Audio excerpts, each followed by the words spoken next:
السلام علیکم۔ کے الیکٹرک کے ستائے کراچی کے شہریوں کے لیے شاندار خوشخبری، کراچی کو بجلی فراہم کرنے والی کمپنی کی انتظامیہ بدل گئی، نئی انتظامیہ کا بجلی سستی کرنے کا اعلان۔ تازہ ترین ویڈیوز کے لیے چینل کو سبسکرائب کر کے بیل آئیکن اور آل نوٹیفیکیشن پر کلک کریں۔ آپ کو بتاتے چلیں کہ کے الیکٹرک کے شیئرز نئی کمپنی نے حاصل کر لیے۔ آئی جی سی ایف نے کے الیکٹرک کے 54% شیئرز خرید لیے۔ کے الیکٹرک جیسا مافیا کراچی میں لوگوں کی زندگیاں چھینتا رہا، نہ جانے کتنی ماؤں سے ان کے لخت جگر چھین لیے، کتنے معصوم بچوں سے ان کے ماں باپ کا سایہ چھین لیا۔ اب ان ظالموں سے نجات حاصل کرنے کا وقت آ گیا۔ سربراہ ایشیا پاک انویسٹمنٹ شہریار چشتی نے بتایا کہ کراچی کے شہریوں کو سستی بجلی فراہم کریں گے۔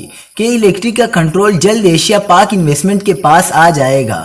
کے الیکٹرک کے 54% شیئر ایشیا پاک نے حاصل کر لیے ہیں۔ سربراہ ایشیا پاک انویسٹمنٹ نے کہا کہ سستی بجلی کے لیے آئندہ 5 سالوں میں 2.5 سے 3 ارب ڈالر کی سرمایہ کاری کی جائے گی۔ مزید خبروں کے لیے دیکھتے رہیے حق پاکستان نیوز۔